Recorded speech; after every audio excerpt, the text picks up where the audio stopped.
This program is brought to you by Hungry Jack's and Bunnings Warehouse.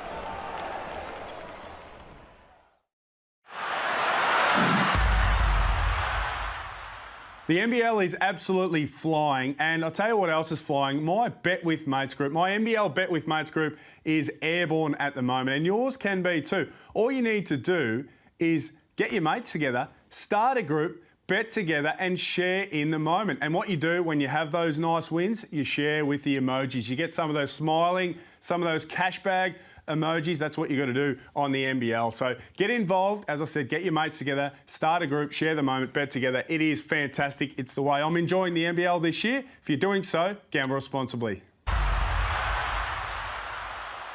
You know the score. Stay in control, gamble responsibly. There's no easy buckets in this game. Frustrations have been building. Derek Pardon again, not happy.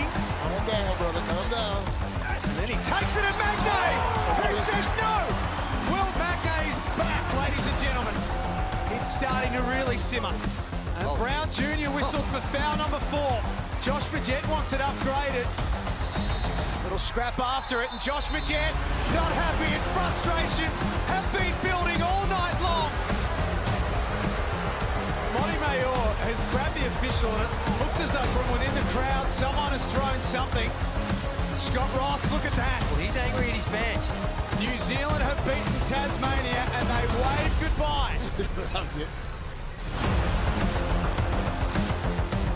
Yes, it may be the festive season still, but there is no love lost between these two sides as the New Zealand Breakers come to My State Bank Arena in Hobart to face the Tassie JackJumpers. Boxing Day basketball continues as round 12 of the Hungry NBL season kicks off, and I tell you what, boys, there's a lot of love lost between these two sides. As we touched on, we hope you enjoyed your Christmas. The crowd are gathering, but gee, there's plenty to play for, not just because of the ladder positions, but because New Zealand have owned the Tassie JackJumpers this season. They've beaten them 3 times as they welcome in Southeast Phoenix star Ryan Brockhoff, Liam Santa Maria, and we take a look at the standings. New Zealand, we know they've had an enforced layoff, but they dropped their previous 2 games before the break, Ryan. It just leaves them slightly vulnerable, even though they're still in second spot. It does. The competition's so tight. You see, even between second and third, us Phoenix, we're coming. But how close the NBL ladder is, and even from 4th to 6th, tied on 8 losses, 7, Adelaide are right there with him. It's going to be an interesting, pointy part of the season. So it's a big game for both clubs. Huge game for Tassie. If they do lose tonight, they will drop out of the top 6. Liam Santa Maria, we spoke about New Zealand owning them, zipping 3 by an average winning margin of 15 points. And it's really, their shooting woes have been really noticeable. Well, the Breakers have the #1 ranked defense in the league, and they've caused this JackJumpers team problem. The Tassie JackJumpers averaging just 67 points a game against New Zealand at 36% from the field. And that man, Josh Majette, the head of the snake at the offensive end, leading those struggles. Look at the shooting against New Zealand, just 21%, 8 of 37 from the field. Against the rest of the league, much better, 42% from the field. So he, with the defensive guys like Isaiah Liafa, the big fella Derek Pardon, has found life difficult. And maybe that led to some of this frustration last time they played, Ryan. And you would know, these are 2 of the most physical teams in the competition. Neither side's going to take a backward step. No, you can see from the footies. Neither team is stepping back. It was an emotional, physical game. Liafa, I know well from his time with the Phoenix. He gets in. 40 minutes, he's up and in. Defensively, he's physical. I mean, that would drive me crazy, let alone having an off-shooting night and a loss. So tempers really flared during that game. Liam, a positive for Tassie's. Last time they played, this man, Milton Doyle, their MVP, wasn't out there. We know what difference he's going to make at both ends of the floor. Massive difference. Top 10 in the league in scoring, and they're just a much better team when he is out there on the floor. 17 a game, he gets boards, he drops dimes, and he gets steals because he's an active defender. But most importantly, he's the guy they want to give the ball to late in games to go and get buckets. And against the best defense in the league, he's going to need to come up big again in this one for the JackJumpers. He's having a terrific season. Milton Doyle, 4th in the competition, averaging just over 19 points a game. You know what he's going to do both ends of the floor. Ryan, he's such a tough player to stop. But the big question for this game is, what are we going to expect from the New Zealand Breakers? 18 days since they've last played. They've had to postpone their 2 most recent games due to the COVID restrictions. What are we expecting? Oh, it's hard to tell. You don't know how their preparation is, whether they were together as a team, they were able to practice. You know, usually during that break, you'd have a big inter-club scrimmage just to blow the cobwebs out. So it'll be really interesting to see how they start the game and if they're in rhythm. We'll take a look at the champion starting five. We'll start with the New Zealand Breakers, Len, because a big out. No Will McDowell-White. That's a massive loss for the Breakers with the finger injury. Barry Brown Jr., third in the league in scoring. And shout out Cam Glidden coming off the bench today in game 300. We'll take a look at the Tassie champions starting five. Starting to get a settled lineup, Ryan, especially with Will Magnay, Clint Steindl getting some games under their belt. Yeah, it's great to see them back. And pardon Magnay in the paint. That's going to be a battle of the big fellas. Two physical, imposing figures. That's going to be fun to watch. Righto, Len, how do you see this one playing out? Tassie, they're slow starters. They're ninth in the competition, points differential in first quarters. They need to get off to a good start just for their confidence against this team. They do. I'm tipping a bit of an upset here. I'm tipping the JackJumpers on their home floor, coming off the festive season, a big win over the second-place Breakers. It's going to be a huge game. As we said, the JackJumpers, they can fall out of the top six. New Zealand, they want to solidify themselves as a top two team. How will they come out? It's already started. There's already physicality. Look at it. The ball hasn't even been tipped. Can't wait for this one. What a festive season we've had. 13th straight day of NBL action. It'll be the Breakers first. Brantley. He's going to go straight at McVeigh. He liked the matchup and draws the foul. That's a big matchup. Because Jarrell Brantley is a mismatch for Jack McVeigh. McVeigh holds his own against most power forwards, but Brantley, the strength, the physicality that he can play with, and you can see they've gone right at Jack McVeigh on that opening possession. An elbow catch and a trip to the free throw line. Would that have been something that they've identified? You think New Zealand, that Modi Mayor's identified straight up that that's a mismatch? I think both on the defensive end, but offensively what Jack gives to the JackJumpers, he's so important. So to attack him early, get him some foul trouble, limit his effectiveness will be big for New Zealand going to win the game. You just saw Jack McVeigh there trying to get the crowd involved with the first missed free throw. So there will be plenty of feeling in this one. We know what we're going to get with these two sides. It's going to be physical. It's going to be tight. No one's going to give an inch. Here is Majet. You spoke about his shooting woes. Oh, Magnay! Started hot the other night against Illawarra. Couldn't finish that one. Straight back at Jack. They're attacking him right now inside. Stepping out of bounds. Tom Abercrombie. Right in front of our man. Also part of the commentary team tonight. Adam Gibson. Welcome in, Gibbo. Thanks for having me, fellas. I've got to say, I apologise in advance. It's so loud in here. This venue is one of the best I've been in. You mentioned the Breakers, they're not playing for 18 days. They only had 2 or 3 of the guys who were really sick. Most other guys were pretty solid, so they've had a good couple of weeks of practice, so I expect them to be on point to start this game. Tassie 3-3 this year at My State Bank Arena. First time New Zealand have been here. Last time they played, it was in Launceston as Milton Doyle had a good feed to McVeigh. Someone lost a shoe. Did I see a shoe floating around? Brown had time to go and put it back on. There's Magno, the offensive board. This is JackJumper basketball, though, isn't it? Just, except for that, I spoke too soon, but just creating extra possessions, offensive rebound. There's Barry Brown going downhill. Normally so hard to stop, couldn't finish. Jet looking to push it up the floor. McVeigh leaves that one short.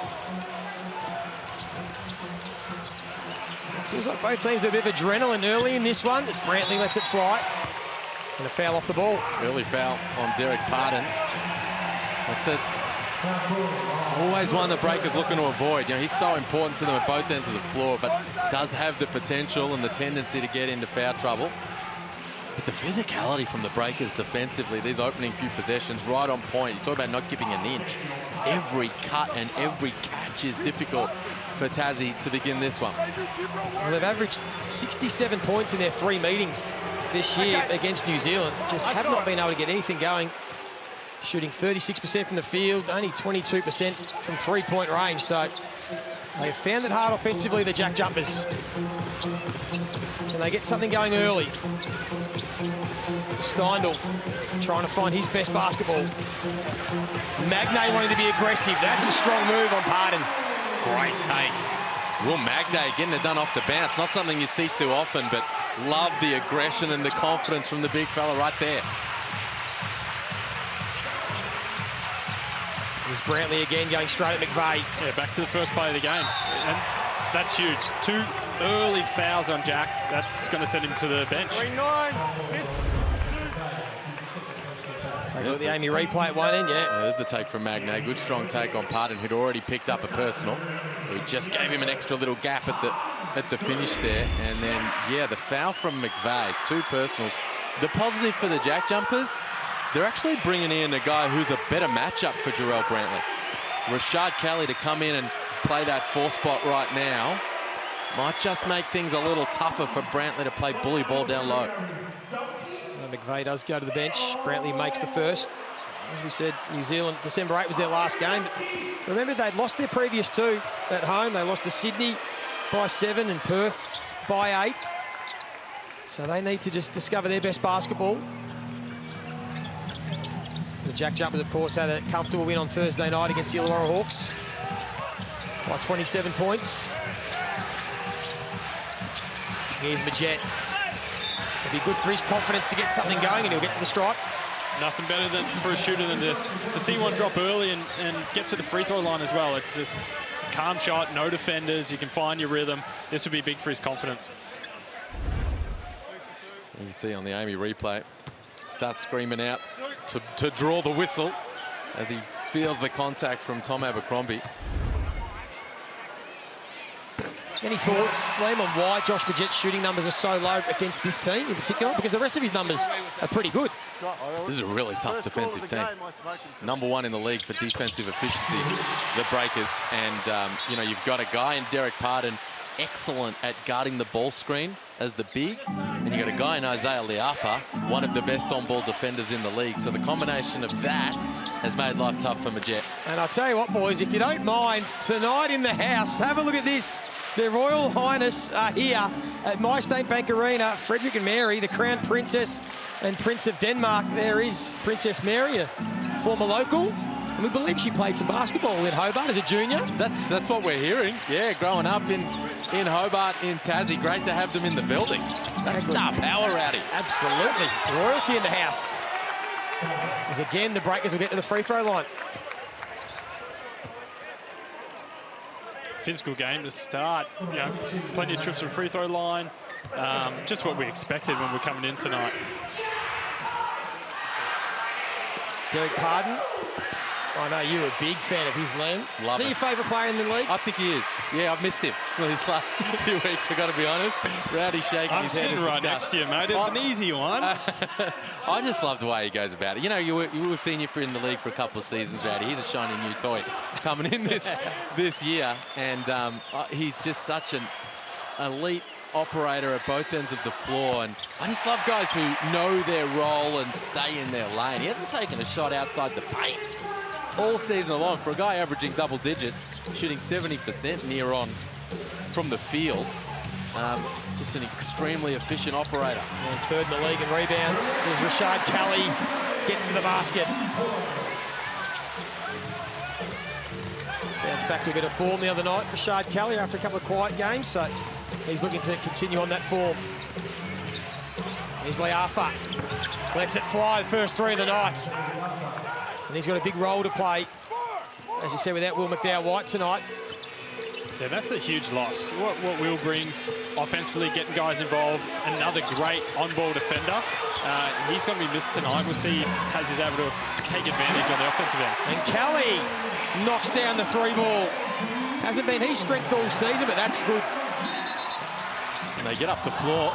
First the turnover, the JackJumpers. Unfortunately, for them, they give it back up. But you're right, that's big for Tassie, seeing guys like Rashad Kelly knocking down shots. When he's scoring, it makes it so much easier for them to tick the scoreboard over. You mentioned you had a couple of quiet games, put up 14 in that win over Illawarra, and looking to recapture some of that outstanding form he had at the start of the season. Chris Levick will check into the game. Will Magnay will take a seat. A couple of points for him, a couple of rebounds early.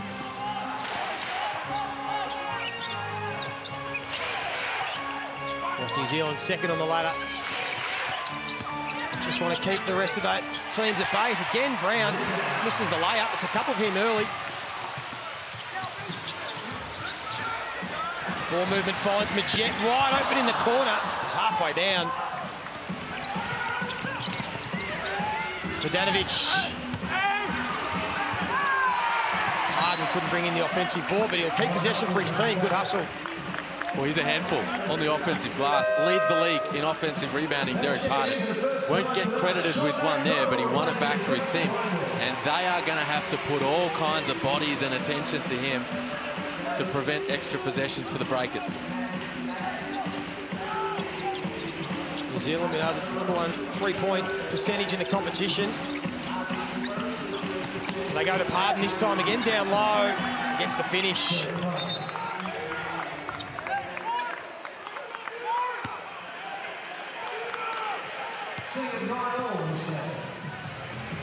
Of course, Cam Glidden, as we said, 300 games for him tonight.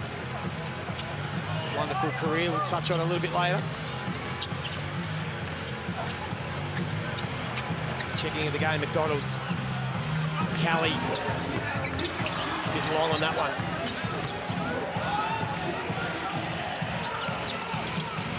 Here's Barry Brown yet to score in this one. Again, will go downhill. This time draws the foul. He's so tough to guard off the dribble. His first step is explosively quick, and he's able to finish with both hands. He's going to be a tough matchup if he can keep getting downhill and put pressure on the defense.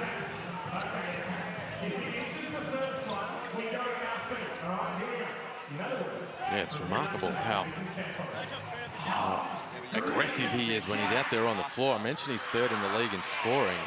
He's 21st in the league in minutes played. 28 minutes per game, and he's putting up 21 points per game. As the crowned prince and princess take in proceedings.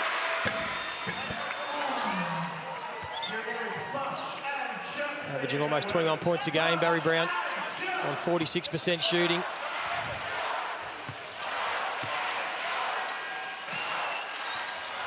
Said he was involved in a lot of that spike the last time they met. He was really animated.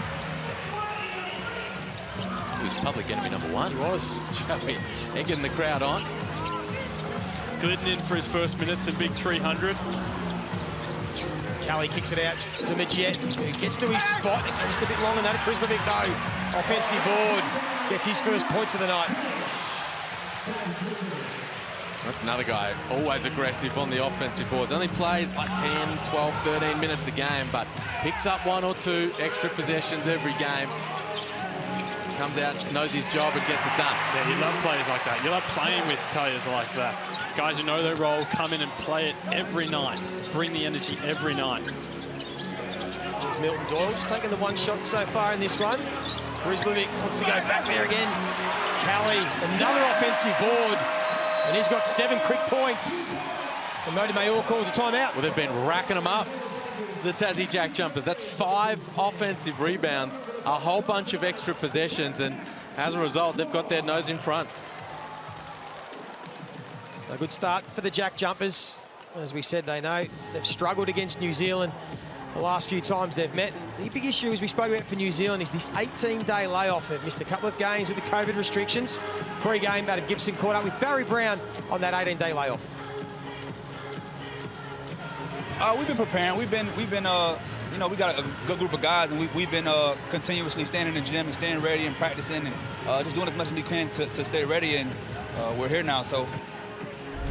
Ryan, if the layoff hasn't affected them too much physically, do you think the break's been good for them? Do you think the break's handy?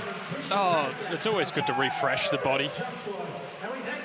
It's always good to refresh the body after a bit of a break. You know, guys are banged up at this point of the season. Give them some time, but rhythm's so important in this game. A big layoff like this can really affect the team's rhythm and chemistry, so we're hoping that you can get things going.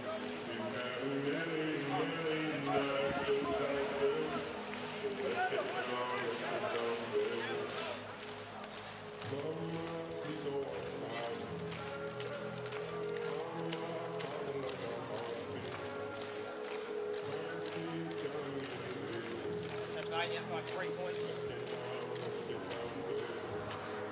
Josh Majet there, we spoke about. Shoot close. Finds the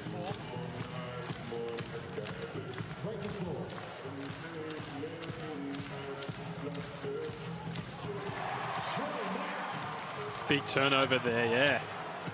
Levick. Here's Majet. Knocks back to 3. Point they want to go to Rashad Kelly. Got 7 quick points. McDonald just misses that one. You love to watch Tassie play at the moment. They're just getting after all loose balls, great next possessions. They've only got a 3-point lead, but it feels bigger. They've been on top of the game. They now need to extend the lead. And another foul. Brantley again. Too big down low. And they'll get to the stripe. They've already been there 4 times.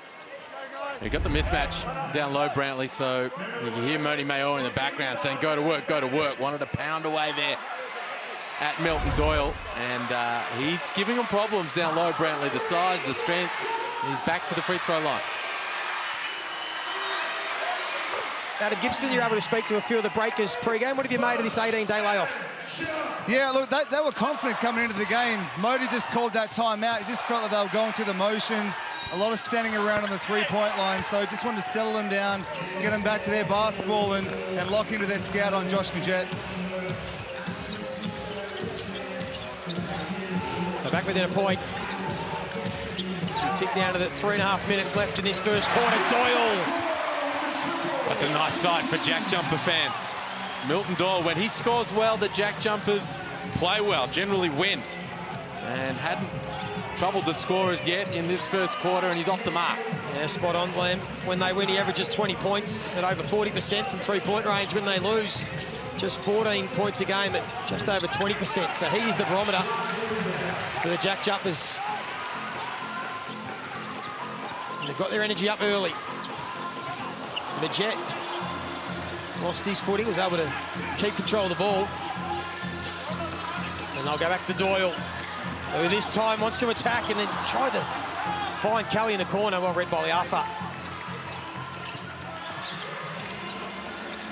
Here's Brown. Lets it fly from long range. That's sweet. Well, 2 premium scorers trading blows from long range. This is going to be a low-scoring affair. These 2 teams ranked 9th and 10th in the league in pace. So they're half-court, grinded-out squads. So if either one of those guys, Doyle or Brown Jr. in particular, can heat up and put some points on the board, could be the difference maker. Now the ref's going to see that one to block on Cam Glidden, the milestone man.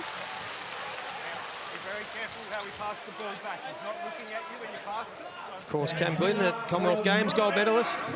6 seasons at Cairns, Brisbane, Southeast and New Zealand. As we take a look at the Amy replay, Barry Brown just letting it fly. I like that early shot, and it was in rhythm for him, and he got the next one down and put it up as well. If you feel like you're starting to heat up, you take a little heat check. Can always pull it back if he's starting to cool down.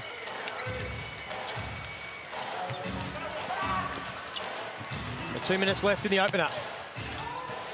Kelly again slipped in that same part of the court, so that might be something they need to look into. He's attacking the rim was McNaught.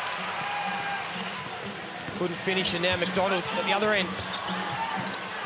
Good defense from Abercrombie. So Majet will kick it out. Krislovic, he can make these threes. And he got the home bounce. Got all the favours. Points will count, and the foul. I could not have gone better for Tassie. Got the home court bounce, and then the foul, the whistled underneath. That's going to bring the ball back for the JackJumpers. Look at that. That is just beautiful for the JackJumper fans. See that one bounce in, and then underneath, Bogdanovic, bang. Contact with Kelly, and the JackJumpers get it back. There's the heat check, Ryan. Even the big men have got the chance to have a heat check. The confidence is up. 8 quick points. He started off really well, creating some offensive rebound chances as well. And now this pressure. This is Tassie basketball. And this is the pressure Scott Rotten has been saying he wants his group to get back to. So they've lost their bite a little bit at the defensive end. They got back to it against Illawarra, got themselves a big win, and have come in here, applied pressure in the backcourt. Plenty of energy in this building. Trying to will their side to stay inside the top 6. As now Majet lets it fly as well. And they're all knocking them down. That's 5 threes in this opening quarter to the Jack Jumpers, and they lead by 10.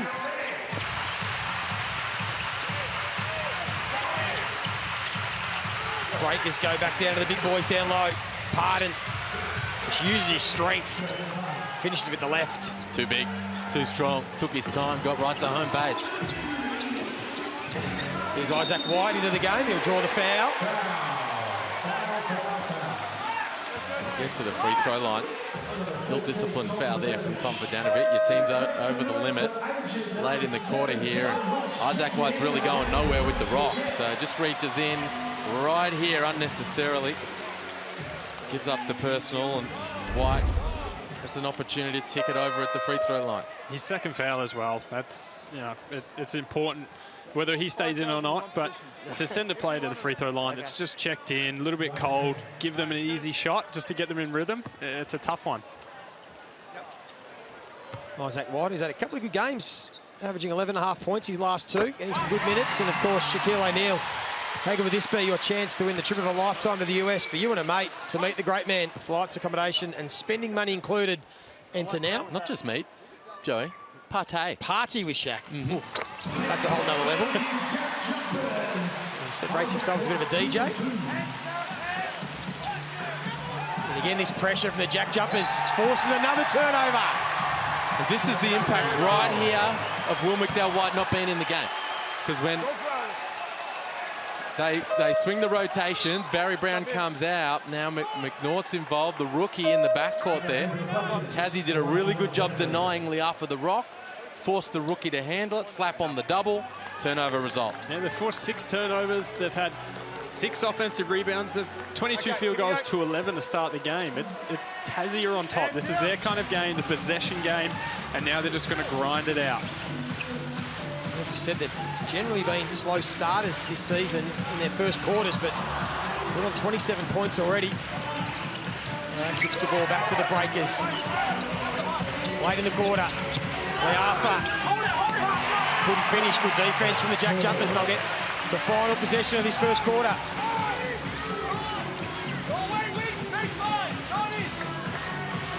Scott Roth barking instructions from the sideline. It'll be Kelly against Brantley. Brantley tried to get the reach in. Now Weeks running out of time. He's going to have to let one fly. And that's long. And a really good first quarter for the Tassie Jack Jumpers. They found a bit of form against Illawarra Thursday, and they're looking to continue with royalty in the house. Quarter time, the Jack Jumpers lead the Breakers by 10.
Boxing Day basketball, My State Bank Arena, Hobart, and the JackJumpers have come out firing. They have a point to prove against this team, the New Zealand Breakers, who have beaten them in all 3 meetings this year by an average of 15 points.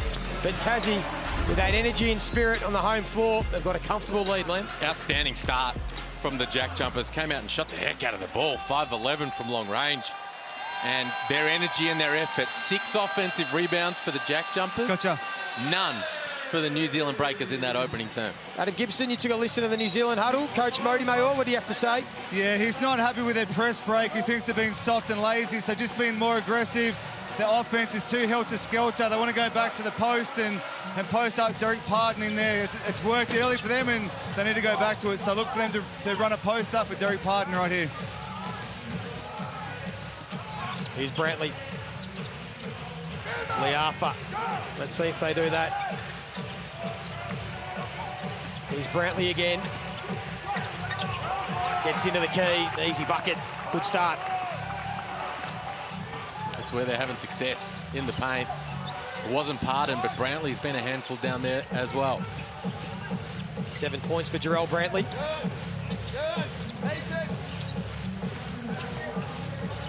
And here's Isaac White.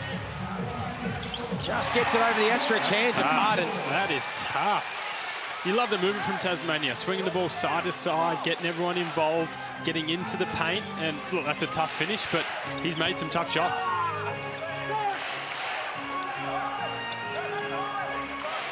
There's Barry Brown. Got Weeks on him. Isaac White, McDonald, Krislovic and Weeks on the floor for the JackJumpers. Derek Parton's in a bad way. I think he copped a corky in the calf as Brantley picks that one off. He should be able to finish Jarrell Brantley. He does. Only Mayor wanted the foul. Yeah, he's really, really hobbling. Smart by Sean to attack and get on the rim. But hopefully he's all right, because that's a big loss if he goes down. He was battling for position here with Krislovic, and then... Ooh, was it knee on knee? I thought it was knee in the back of the leg. You see him reaching...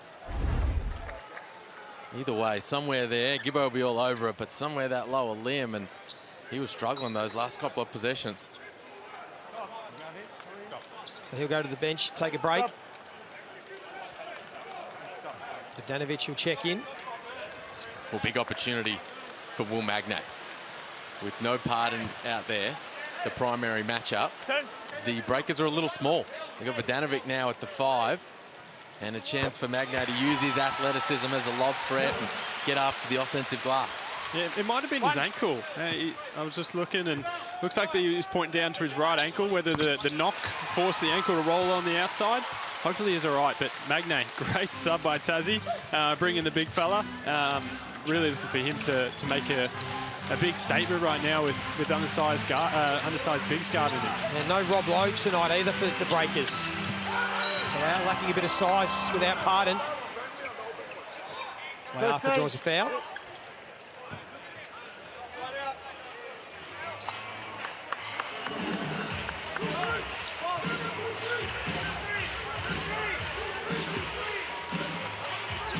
Still trailing by 10, New Zealand. Who's going to get them back into the game? Usually it's this man, Barry Brown. Bogdanovic, another turnover. That's 6 turnovers already for the Breakers. Make it 7. Tassie being so aggressive in their on-ball defense, bringing the help over early, forcing extra passes. The rotations have been really crisp and getting steals. Parton coming back in. And Jack's coming back in with 2. Let's see if they go straight after him.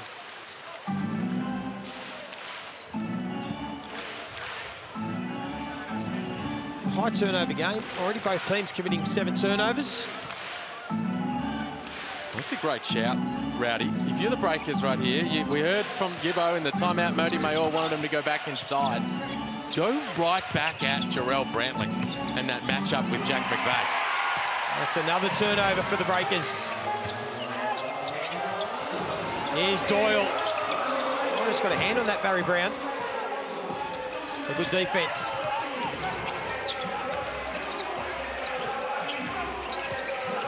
Scoring tough to come by as we expect. This is what we came to see, boys. The big fellas down low. And the ref's letting them go at it as well. Good defence, Magnay. Well, he did an amazing job not to foul. Could have been a whistle.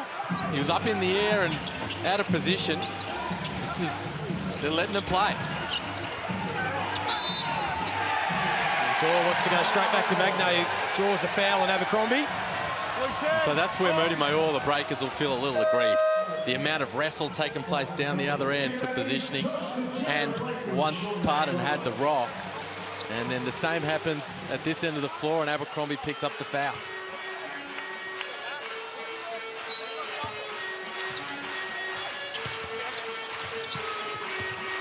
Here's Majet. 5 points in that first quarter for him. Doyle with the travel. Must have slid that pivot foot. I'd have to see the replay. It didn't seem like from here, but I'm sure the replay will show he did. But that's costly turnovers. They're up to 8. It's too much too early in the game. Take a look at the Amy replay. You know, this part of the floor has caused some issues. Slight drag of that Liam, foot. thoughts? Slight. Yeah. Slight. Very slight. I tell you, if you called that every time it happened. I'll tell you what. Well, boys, I hope you had a nice Christmas day. We know you certainly did, Liam, because you posted this. How good is that for you? This would be heaven, Christmas day for you. The turkey, the ham, and then the pork, it looks like, and then watching a bit of basketball. Yeah, notice where the meats are, right in front of me, just quietly. And just keeping an eye on the game was so good to have it as part of the Christmas celebrations. And what a game it was as well. Xavier Cooks, MVP caliber performance, a near triple-double from the big fella. 24 points, 11 boards, 7 assists. He was the absolute Grinch when it came to Melbourne United and their Christmas cheer because he put him to the sword. Oh, he was fantastic. His attack on the rim, night in, night out, is as good as anybody. Created second shots, really changed the game and got Sydney a win on an historic Christmas Day game. Absolutely, was it? On the biggest stage, the big boys stood up, and I tell you what, it was hailed as a success, and it now can be confirmed because yesterday's game, more than 300,000 people watched the Hungry Jacks National Basketball on Christmas Day, which is massive. Plus the 7,000 that were there, huge rating. So it was an absolute success. They are outrageous numbers. 300,000. So good to have it on the main channel, on free-to-air on Channel 10. And, basketball fans, but just general sports fans, when they'd wrapped up their Christmas celebrations, or like me, as part of it, all getting around it. You did that, back, yeah. I was able to sneak off because the kids were outside doing the water pistols and the water fights. I just snuck inside at about 6:30, put it on. Oh, it was beautiful. Perfect time. Belly full, feet up, game on. That's a great way to spend your Christmas night. Absolutely. So that 300,000, it was across free-to-air, KO, and Fox as well, ESPN, so it was wonderful. So bigger and better, yeah, from this point on. There's some comments from Larry Kesselman looking at maybe a double-header moving forward into next year. That might just involve you, Rowdy, I suspect. Staying away from it. Staying away from it. The wife's probably watching. But no, great success. And look, you've got to take chances. And they did, and it proved successful. So we'll see what happens next year. But that's the thing, Brady, the sacrifices the players, the officials, and everyone made for us, the fans, to be able to enjoy it on Christmas night is what we think. As Magnay gets up, swats that away, and they can turn defence into offence here, the JackJumpers. Still at that 10-point lead. We said scoring's really dried up. Just the 4 points apiece so far for both teams in this second turn. As Majet, with a bit of composure, gets to his spot. That's huge for Majet. He's hit a couple now, starting to get in rhythm, and he's had his struggles. So it's good for him and his confidence to hit a few early and get settled in. Liafa answers at the other end. Nice little floater of his own.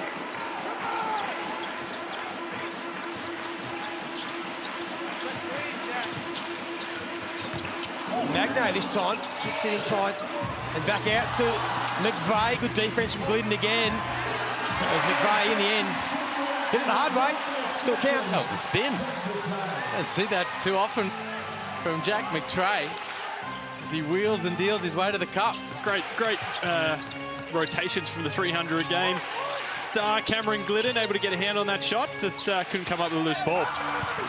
Pardon straight into the chest of Magnay. Helps himself to another 2. Not sure what Magnay did wrong right there.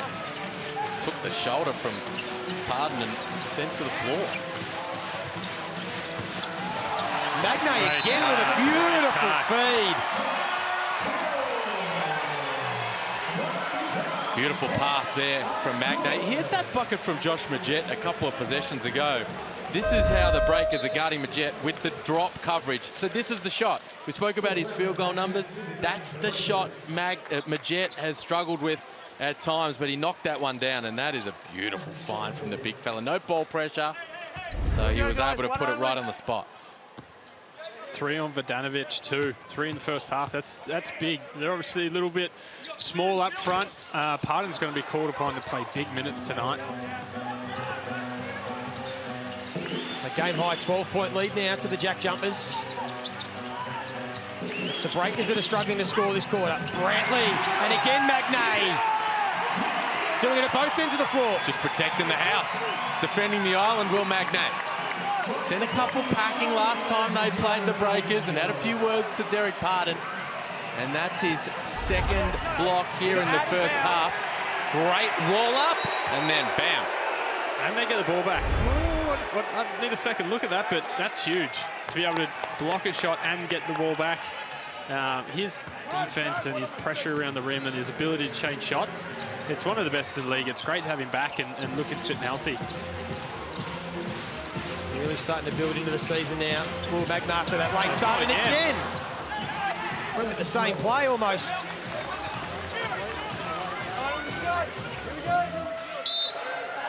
And I like that from Scott Roth.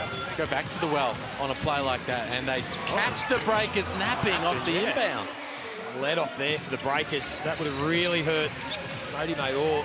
He would have been off his head if that had gone in. And a 2-3 zone. Really juggling it up. Gee, they needed get straight out of it after that. Liafa, important bucket for him. Of course, coming off a good game the other night. So the last time they played, the 17 points, 5 assists. He's up to the 8 points in this one. They get it back to single figures.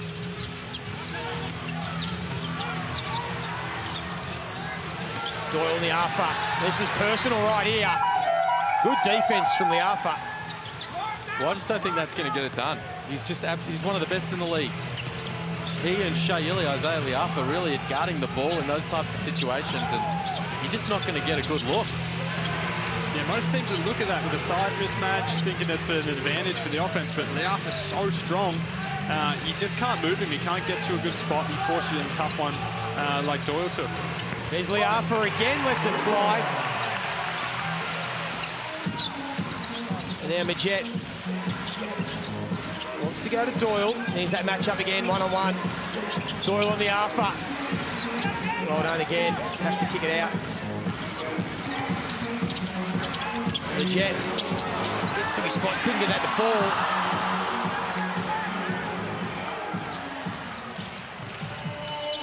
Here's Glidden. So we tick down just over 3 minutes left, and there's a foul off the ball. Against Milton Doyle. That's his third personal. Milton Doyle is his third, or his I think it was Magnay. It might have been Magnay off the ball. The two big fellas coming up again, but I think it's his third. Yes, that's a big loss. That's Pardon. He's a low down low with the best of us. So it's going to be. They'll probably look to go back down to him again. So Derek Pardon will get to the free throw line. 7 points for him. Breakers, meanwhile, swinging the changes. They brought in the injury replacement player, Jaden Bazant. You see number 44, bottom right of your screen, standing aside Josh Majette. Played 3x3 for the Tall Blacks at the international level. You know they are short-handed, New Zealand Breakers. No Will McDowell-White tonight. And they ran Rupert still a while away. Robert Lowe not playing. Young man's done some good things in the NZ NBL, and here he is getting some NBL run.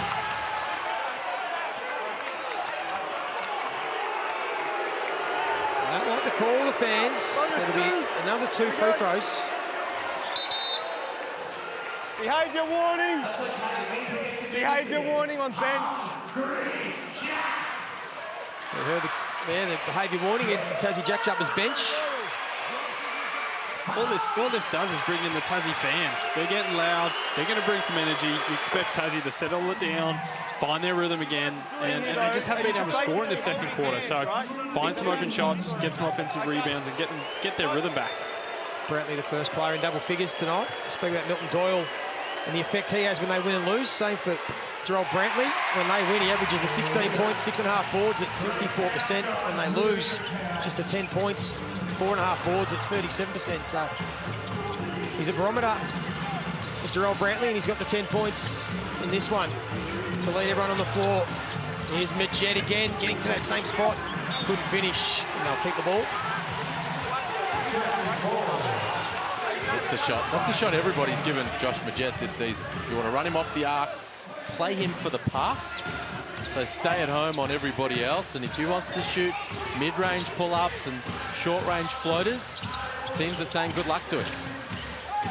Still just 2 of 6 tonight. 7 points. There is Jaden Bizant.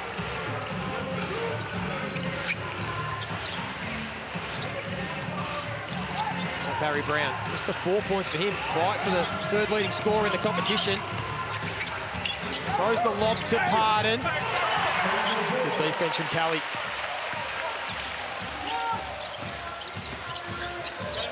So low scoring quarter. And Milton Doyle will get to the free throw line.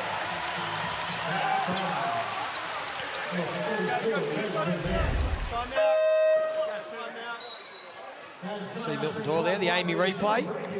Gets himself to the free throw line, just the 10 points so far in this second quarter for the JackJumpers. They had 27 at quarter time.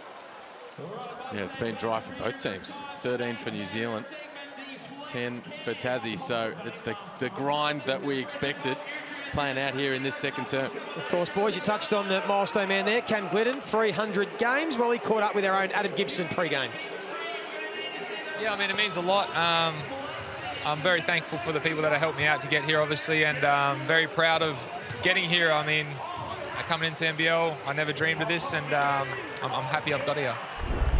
My parents, ever since I picked up the basketball, have supported me non-stop, and I can't thank them enough for that. And Sarah, since meeting her at college, has been by my side this whole journey and my whole professional career, so I really appreciate everything she does, and having Penny and Jimmy here to watch me finish out my days in the NBL, however many days I've got left, is really special.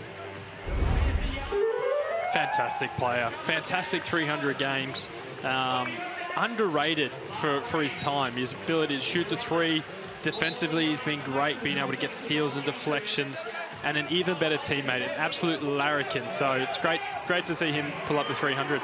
It's his 10th year in the NBL. He was the Rookie of the Year back in 2013, and people forget, I mean, he had 7 of those 10 years as a double-figure scorer, averaging 10 or more points per game. And you go back to that year, the 2015, the Taipans made it all the way to the Grand Final series. They had Scotty Wilbekin on that squad. I mean, he was a 30-minute per game player on a team that went to the Grand Final. And if you're just new to the NBL the last couple of years, you might not fully appreciate how really good he was, especially during those Taipan years. Yeah, 3-time MVP with the Cairns Taipans. And of course, this season, we know with thanks to Latrobe Financial, we're giving away that guaranteed $50,000. Enter now at nbl.com.au/legends for your chance to win.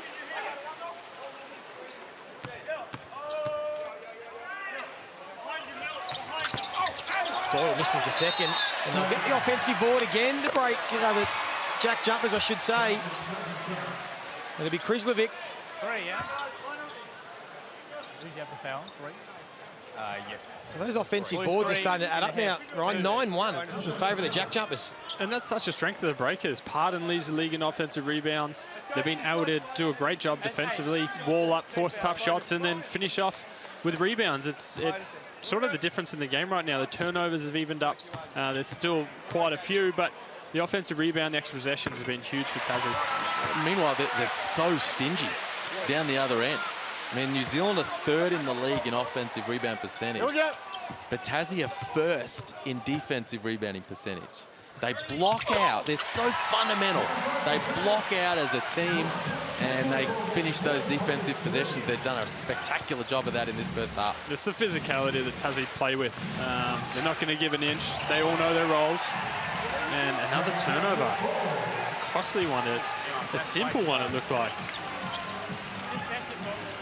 Steindl might have got a fingernail in there that just deflected off Glidden's hand as well. So a chance to extend this 10-point lead. They led by 12 earlier in this quarter. That's been a game high.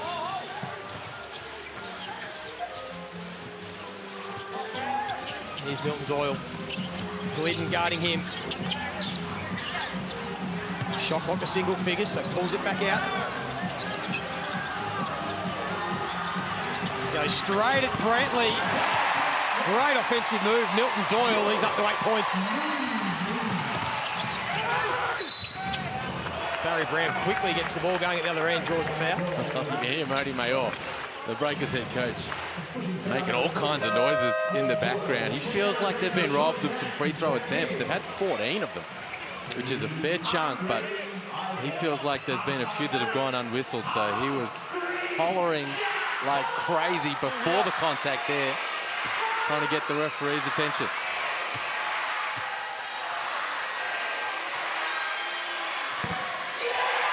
First one bounces out. Bit of Hungry Jacks on the line for the Tassie fans. I'm sure that you can hear the noise they make. They want some free burgers. The kids are all up out of their seats. Barry Brown makes them sit back down. He loves it. He loves being public enemy, the smile on his face. He knew every moment he was going to deny them Chrissy burgers.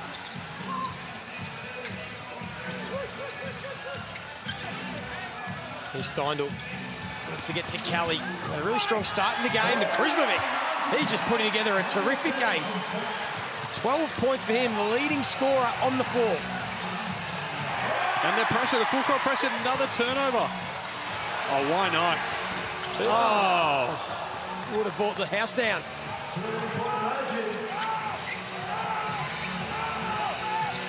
Barry Brown just going to let it fly from the logo. Couldn't get that to fall. That's a quick one. That's probably not what they want. That's not really New Zealand basketball. They probably want to get it inside, look at the mismatches they've got, and start slowly chipping away at this lead. So no doubt this 18-day layoff, they just look a bit rusty.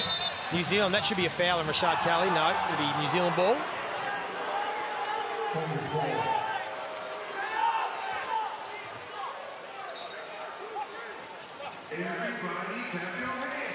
Under 50 seconds now left.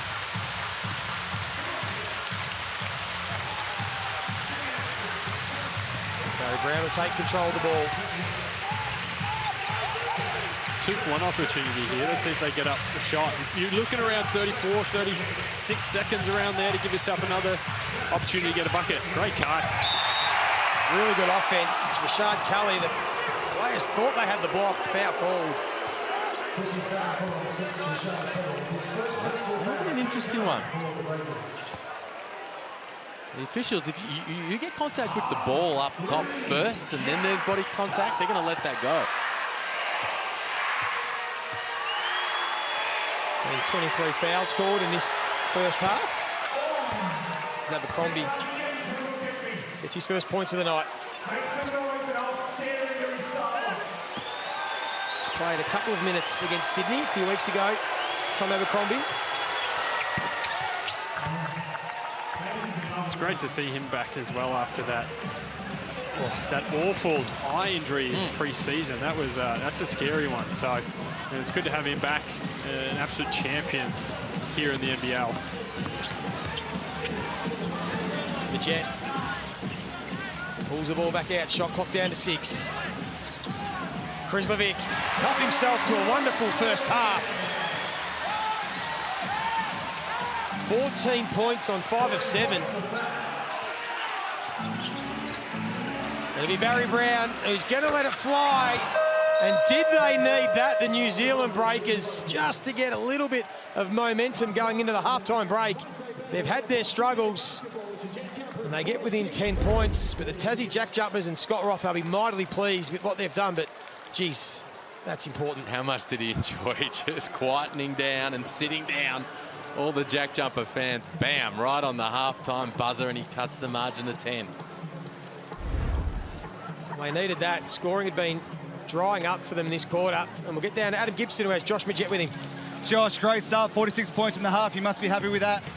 Yeah, they're a good defensive team. Thought our pace was good for the most part. We were able to get stops and get out and running, and made the offense a little easier for us. And they haven't played a game in 18 days. I thought your full court pressure was a good way to get into the game. You'll be looking to do that in the second half to slow down their offense? Yeah, that's kind of our identity, and that's what we need to be. And it hadn't been there for a couple games for 40 minutes, so it's going to be a challenge for us in the second half. But this crowd will be behind us, and we'll be drawing on them. Good luck for the second half. Yeah, they'll be looking to give their home crowd a nice win on Boxing Day. Plenty of celebs in the house, so they're enjoying this one. Half-time, the Jack Jumpers lead by 10 points. Stick with us. Half-time, Liam Santamaria, Ryan Brockhoff will recap the first half of this game.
Well, the Tassie Jack Jumpers, they came into this game with a point to prove after being comprehensively beaten the first 3 times they've met this year. And they came out of the blocks with a fast start to lead by 10 points at quarter time, and they were able to maintain that lead in the second term to lead by 10 points at half-time, 46-36.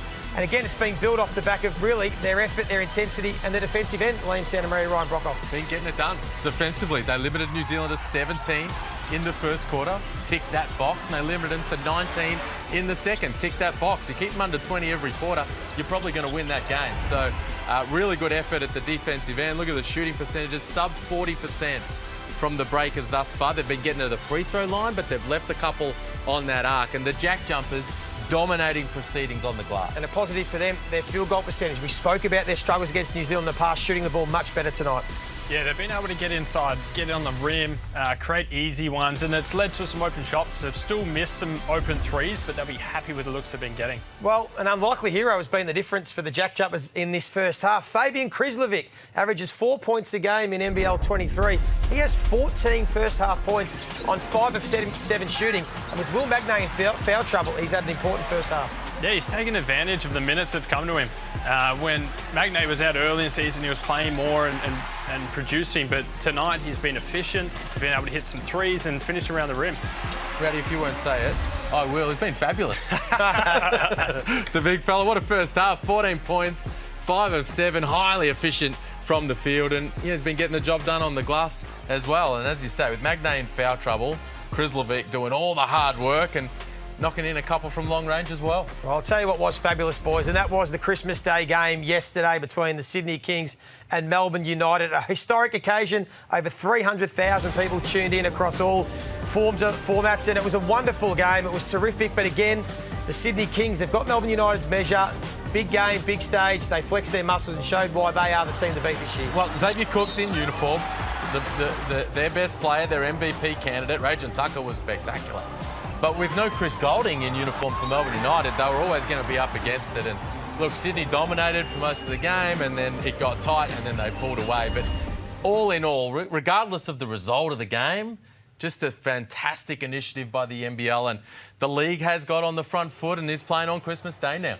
It looks like it might be here to stay, and maybe more games to come on Christmas Day. It was a wonderful occasion. Sydney winning that easily. Well, it's half-time. Teams starting to come back on the court, and of course, we know with thanks to Latrobe Financial, we're giving away $50,000. All you got to do is make a half-court shot. Ryan, you can do this in your sleep, so maybe you should get an entry in for an extra $50K, because here are some of the highlights. It's a wonderful prize. Get your entries in. Try and be as creative as you can, and who knows, it might be a nice Christmas present for someone. Stick with us, Liam Santa Maria, Ryan Brockhoff with the Analyzer straight after this.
We're at My State Bank Arena, half-time, and it's the JackJumpers leading New Zealand by 10 points, 6th v 2nd, but the JackJumpers are doing all the damage in the first half. Well, let's get over to the analyser with Liam and Ryan. We've been talking about the defence from the JackJumpers in that first half. Kept New Zealand at just 36 points. They're ramping up the pressure, especially up the floor. And Rowdy, you can see on this first possession what Tassie are doing up the floor, 94 feet. Yeah, no Will McDowell-White. Liafa, the primary ball handler. They're really trying to take the ball out of his hands. They're sending the double team, face guarding, and forcing the ball into the rookie. As we play on, you can see Liafa's denied. They've got in. And now they're going to go send pressure. They're going to send the double team, and Sean McDonald's going to come down and try and take out that easy release pass.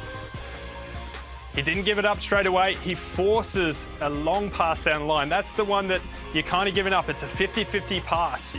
And look, both in the full court and now in the half court, you can see Tassie have a plan. They're really trying to attack, be aggressive.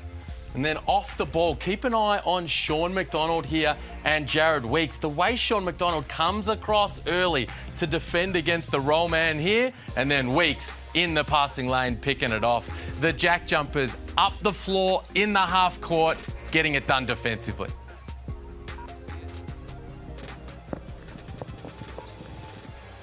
So the Breakers, going to be interesting to see how they fight out this second half. Of course, it's been a long time since they've played, 18 days. They've missed a couple of games. We know they've got a busy run home. JackJumpers are going to feed off this energy of the crowd as we get down to Adam Gibson, courtside. For me, fellas, there's a couple of things that stand out. Tassie are plus 11 on the rebound count, 10 of those offensive rebounds. And then the big one for me is the bench points, 27-0 bench points. We mentioned Will McDowell-White not playing. For New Zealand, their four main guys in Pardon, Brantley, Liafa and Brown are all doing the work. They just need that fifth guy to come along to provide some support. That's a good point, Gibbo. They're just a bit short-handed tonight, the Breakers, and their bench haven't provided them anything. So it's going to be interesting to see who is the one on the bench that can give them scoring. Cam Glidden's the obvious. The reality is they're not going to get a lot of scoring off this bench. They're shallow tonight with those guys out. So it's going to be on that starting group now. There's a lot of scoring power in that starting group. Pardon, Brantley, Liafa, Barry Brown Jr., as Gibbo mentioned. And those guys are going to have to do the heavy lifting in terms of putting points on the board. A big second half underway.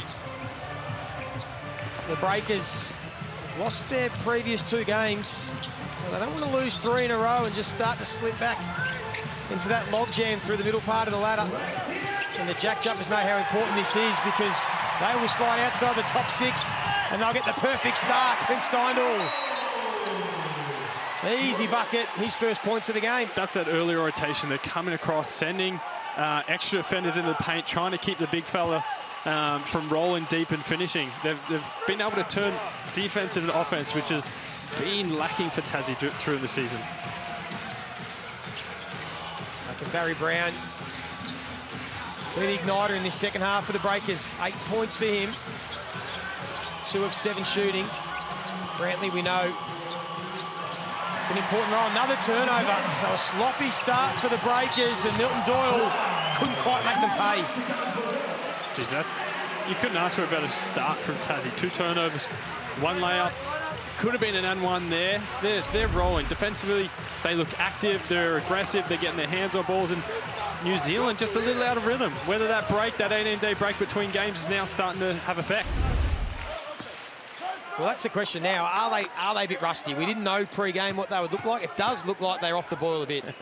It's the worst team, or one of the worst teams for them to come up against in this first game back, because the JackJumpers are just going to make it tough.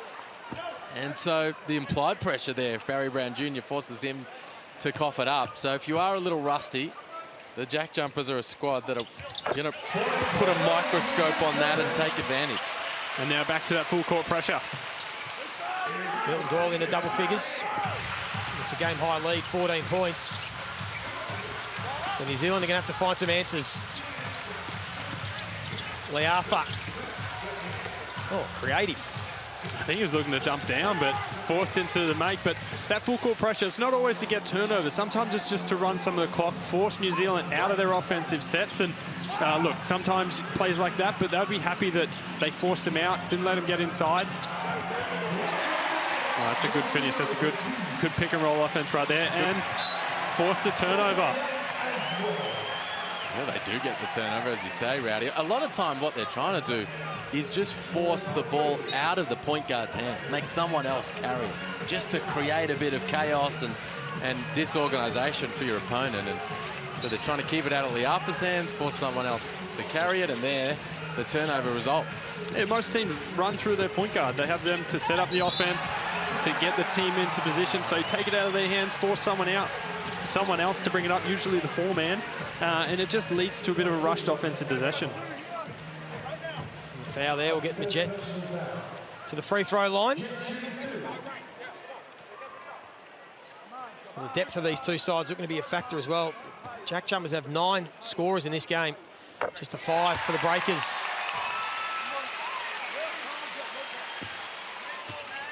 So Modi Mayor got a bit to think about here.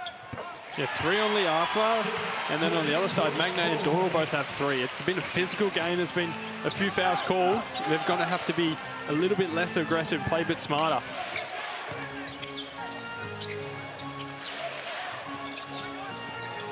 Here's Brown.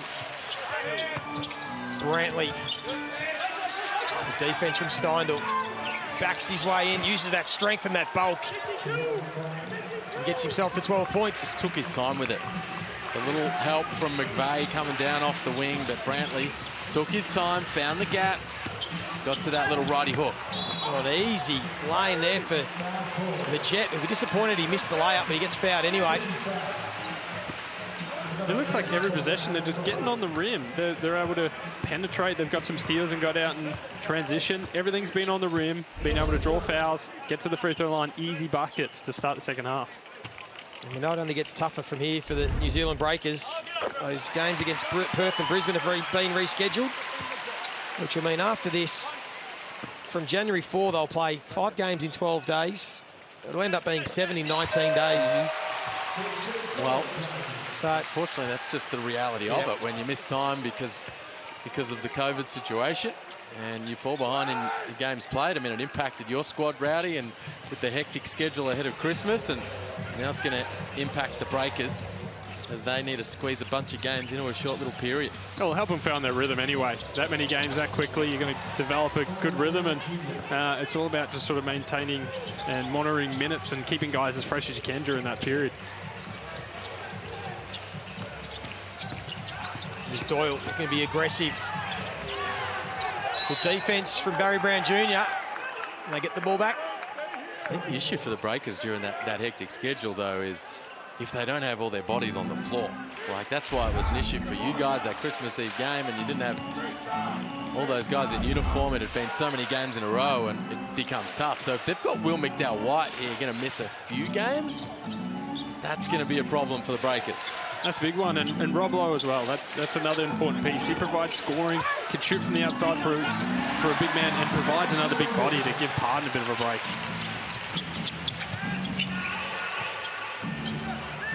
So the JackJumpers have this lead with Jack McVeigh only scoring 2 points, 1 of 7. There he is on cue. Leaves that one short. Off the back of another offensive board. That's 10-1 offensive rebounds. It just looks like Tassie's just a step quicker. They're getting to all the loose balls. They're getting to all hands and on offensive rebounds. They just look switched on tonight. That's an important 3 from Liafa. He's 3 from 4 from beyond the arc and keeps them within 11.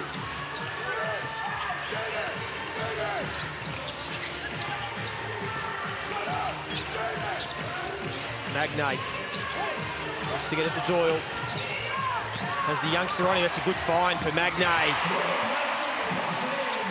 Well, they eventually got it there, the JackJumpers. Doyle had the mismatch with the young fella Bazant, and then the double from Pardon, and it opens up Magnay down the lane. Liafa might be the one to try and get his spark in this team. He buries another one. Well, that's what they're going to need.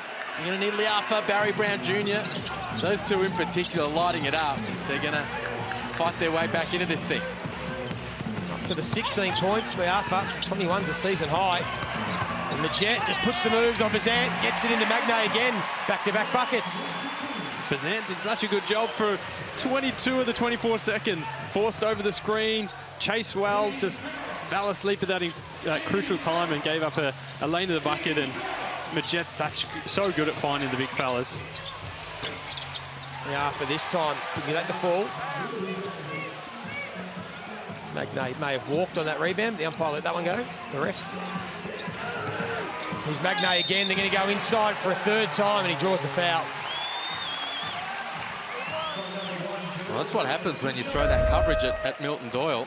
Here's Isaiah Liafa catching and shooting from long range, and then here with the step back, he's feeling good off the Amy replay for the Breakers down that end of the floor. But we spoke about the coverage from New Zealand on Josh Majet. The drops coverage force him to be a shooter. When that's Milton Doyle with the ball, it's a hard show. So they're sending bodies to the ball, and that's why Magnay is getting open off that action as the roll man down the lane. New Zealand's been a little bit slow just to get their rotations across. He's a big body coming down the lane, great athlete. You got to meet him early. And another offensive board. Magnay couldn't get that to fall. So New Zealand haven't really been able to eat into this margin around double figures. Been around this since late in the first quarter. Barry Brown's had a few turnovers, but they'll keep possession off the foot of Doyle. Magnay's going to check out. Good minutes. Really good minutes from Will Magnay. He's got 9 points, 5 boards, 6 boards. Magnay's got the couple of blocks, of course, from earlier in the game. He's having a big impact out there. Doyle working hard on Brown. Nice step back from Brown. Gee, that's good. That might just get him going as he gets a few little boos from the crowd. That might just fire him up. It's the boos that are going to get him going the most. There's Kelly. 7 points in that opening quarter. Hasn't added to that yet. You see Sean McDonald, even after the offensive rebound, keeping the ball out of Liafa's hands. It's obviously a strategy they've gone into, especially when the secondary ball handler is off the floor, to get after these young guys in the full court. And another turnover. Majet, McDonald. They invited him to take the shot, and he took it. As the Royal Highness Princess Mary enjoying what she's seeing. They call a timeout. They lead by 14. Actually, while we've got Adam Gibson courtside, I want to set a challenge to Gibbo. Gibbo, you any chance to be able to speak to Princess Mary? No, when they said royalty was in town, I said I wasn't that special, but it's great to see her here. I'm not sure she used to play back in the day. I did try to sneak up into the stands, but I got stopped pretty quick. Oh, no. Watch out for that royal protocol. But no doubt enjoying what she saw right there from the JackJumpers. That little stretch, that was beautiful. Double team on the ball, the rotations on point, and then Sean McDonald. What a season he's having, stepping in as a DP and having a big impact. And talk about having a special Christmas, Ryan Brockhoff. You made a special announcement yesterday, Christmas Day. Congratulations. Thank you very much. Yeah, we're very excited to have another baby boy, July. So, yeah, look, it's been a little bit bumpy the first 12 weeks, but it's nice to be able to sort of share it with everyone, and everyone's very excited for us. So the household just gets busier. Congrats, man. That's great. How does Jackson feel about it? He was excited. We're kind of talking, it's been a bit of a process to get pregnant a second time, so we've kind of brought it up to him, and he seemed eager, and he just wait until the baby comes, and he'll want nothing to do with it until they can actually play together. So, no, he's been really good and really gentle and rubbing mummy's belly and all that sort of stuff, so he's a sweet boy. Congratulations. That's great. So what can they do, the Breakers? Where do you see them getting back into this game? Because they haven't been able to peg back this margin, really, since midway through that first quarter. What do they need to do? Well, the first thing they've got to do is they've got to look after the rock. 14 turnovers, and it's resulting in easy opportunities and open opportunities for Tassie down the other end. One way they can do that, try to punish the pressure with some back cuts. Get early slip outs out of those hard shows on the ball screens and try to make sure they get a shot up every single time down the floor. Look how high they're being forced out in their offense. That's not where they want to be catching the ball. Forces everything high, makes sure they have to defend so much of the space. Well, they might go down to the big men. That's where they started, but Pardon couldn't finish, and he's hurt. He's slow to get up. Look like he's back or something. And the JackJumpers take full advantage. He's been in the wars tonight. He's battled hard, but he's taken a few blows. They're going to stop and wipe the floor, I would think.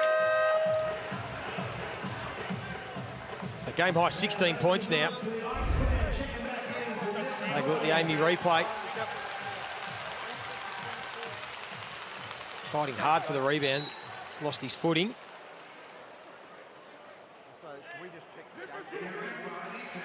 A few bodies down already, as we said. The New Zealand Breakers and Pardon will come and have a well-earned rest.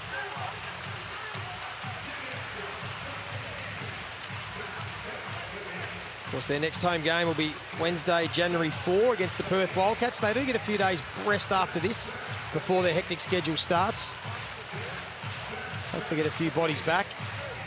And Tassie, they back up on Friday against the Sydney Kings away, and then Sunday, New Year's Day, against your boys, South East Phoenix. It's going to be a big one.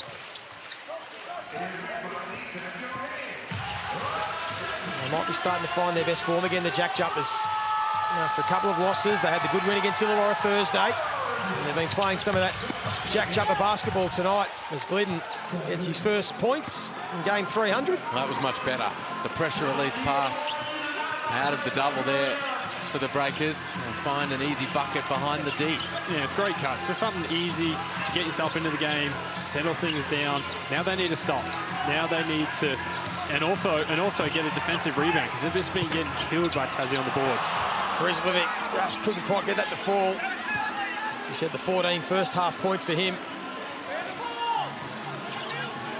Liafa with the 16 leading this game. Here's Brown looking to attack the rim.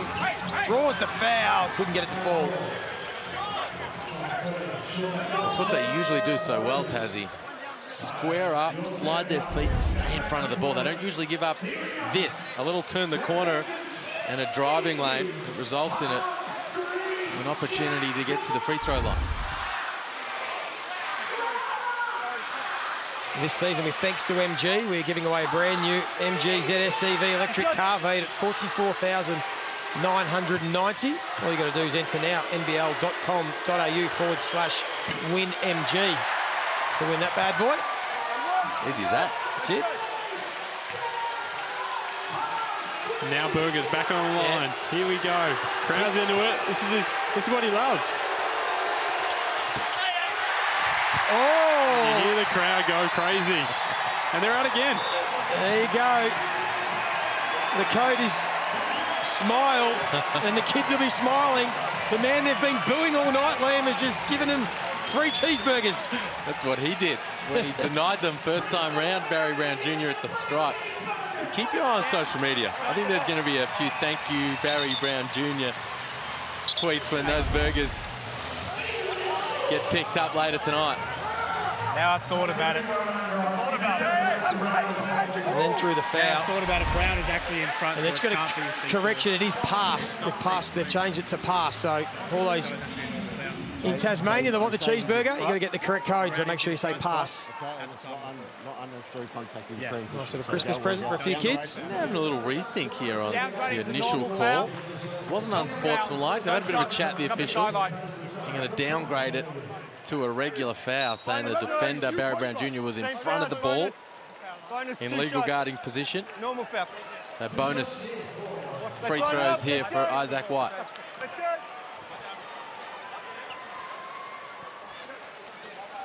Two. As we said, young Isaac White getting some good minutes. Had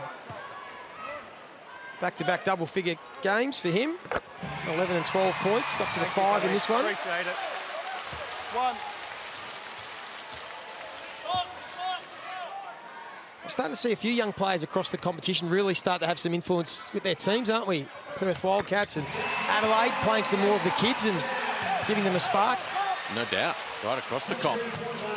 You saw Owen Foxwell doing good things for South East Melbourne. Isaac White, of course, a beneficiary of a little tweak to the rule, the development player rule during the off-season. Was a fully contracted player and able to sign as a DP with the JackJumpers and playing an important role for them. A couple of important guys injured right now. Matt Kenyon, Sam McDaniel with calf injuries, and guys like Isaac White stepping in and getting the job done. It's so important for those young guys to stay ready. You never know when injuries occur or what's going on with the team, but to stay ready, to work every day at training and make sure that when you do get your chance, you take care of it. Foxwell, for us at Phoenix, has been a great example of that. As Glidden, you'd love to see a 3 in 300. Good for him. Been doing that for a long, long time, Cam Glidden. I thought he might be the one to give him a bit of a spark off the bench. 5 points this quarter for him. Can they get a stop at the defensive end?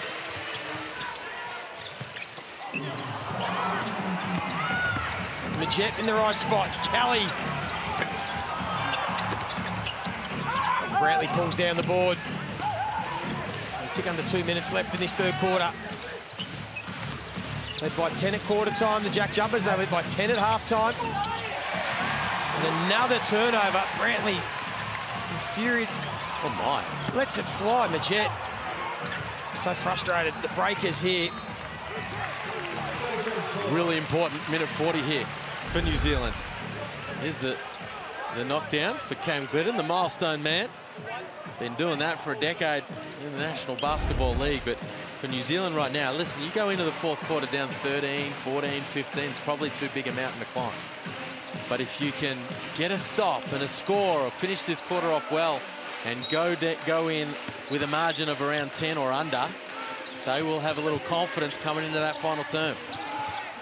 We've seen it so often in this NBL. The last 2 minutes of quarters can really make a huge difference. Kelly gets his first points since the first quarter.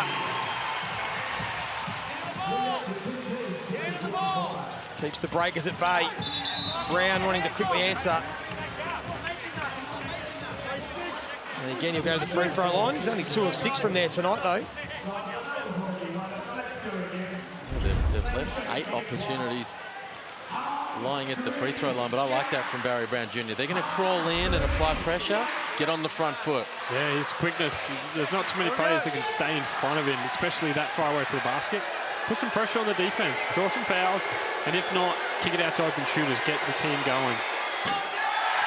Usually pretty reliable, shooting over 70% from the stripe, but now 2 of 7. The crowd getting to him, Joey? Maybe.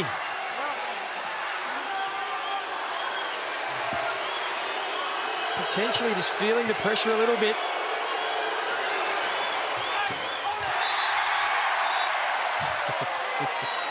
And the crowd are now loving it. Just the one burger, young fella.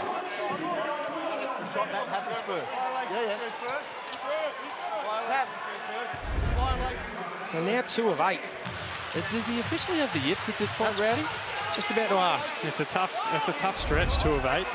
Oh, he gets a freebie here, so look, this can get him back going. He's quick to light up. It's more of a mental thing, the free throw line. So just make one, move on. There we go. He knows it too. He's keeping it up. He's talking to himself. Just hold the follow through. A big minute 20 here left in this third quarter. And the JackJumpers just keep this lead. They don't want to give the Breakers a sniff. Majet finds Kelly. Gave up the 3, wants to get to his spot. Good handoff. Chris Levin draws the foul. Oh, they've caught a travel. A little shuffle of the feet there as he braced for contact. Good find. Good patient shot fake. Oh, the foul call on the baseline. This will be a good angle. Jeez. I don't know if his left foot moved. His right foot had a little stutter to it, but that wasn't his pivot foot. You're going to have slow-mo that one. Refs are red hot tonight on the travel. Maybe just a late chance for the Breakers again to get some momentum. Glidden might just start getting them going. Big Back-to-back threes. Good shot, Joey. Cam Glidden, a couple of big knockdowns here late in the third quarter. And we're back to an 11-point margin. Block Everyone held their breath, waiting for the call. Moni Mayor's furious on the sideline. They haven't used their challenge. So if they really disagree, could pull that out. Thank you. Rashad Kelly, a 69% free throw shooter. Got going early, get the JackJumpers that lead that they've been able to hold.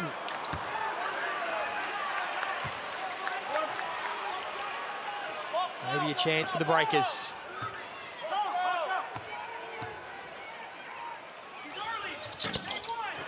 Both bounce out. With a good possession here, they can get it to single figures. So they go back to Glidden.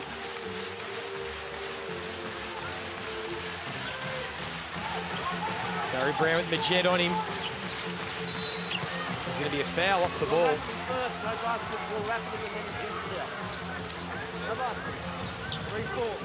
The foul called on Isaac White there, trying desperately to stay attached to Cam Glidden. The Breakers running a little Spanish pick and roll to try to maybe free up Cam Glidden right here off the back pick. Isaac White stays attached, veteran savvy from Glidden, and he draws the personal. 300 games. He's picked up a few tricks along the way, I'm sure. So this will mean the final possession of the quarter will go to the Breakers. Can Barry Brown do what he did at half-time? Oh, halfway down. Couldn't quite get that one to fall. Not a bad effort. Good effort. He heard about the 50K up for grabs. He did. That would have been the 50K chance to win, but more importantly for the JackJumpers, they have an 11-point lead at three-quarter time. New Zealand, can they find a way to get back in this one? Stick with us. Big fourth quarter coming up next.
JackJumpers looking to make it 2 wins in 4 days to just stay in touch with the top 4.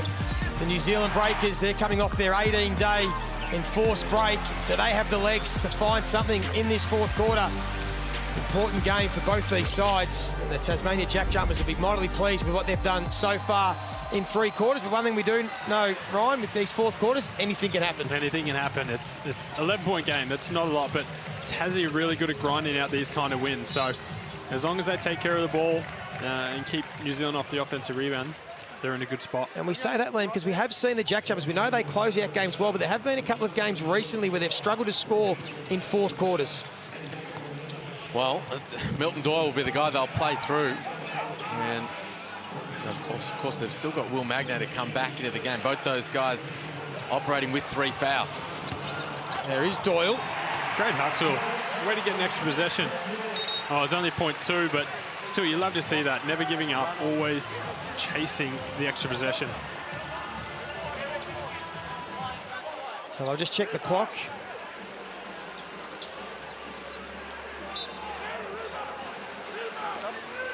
So it's going to go to 0.8, which does give them a little bit more time. There is their Royal Highness, Crown Princess Frederick and Mary in the house. And they're going to get the shot away. It was a good play.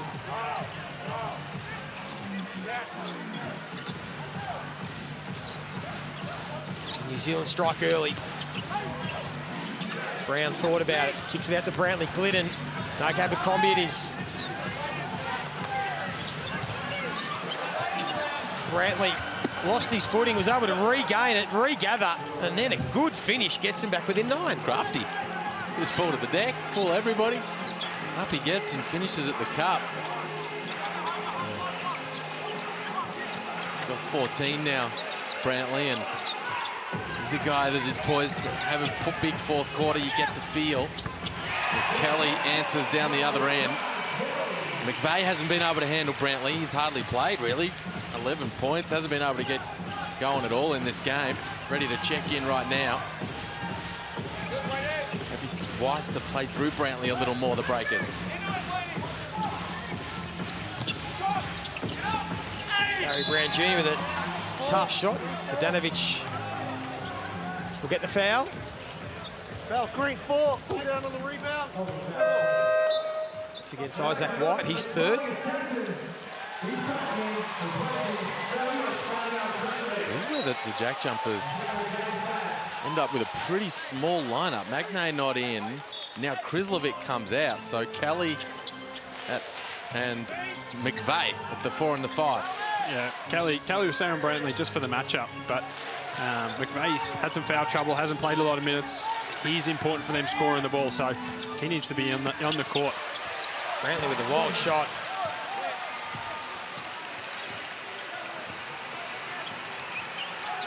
Now Kelly at the other end. Brantley on him. There's McVeigh, just the 2 points, 1 of 8 shooting. Lets that one fly. He's had some big moments in fourth quarters. But they'll get the foul. Good hustle, Rashad Kelly.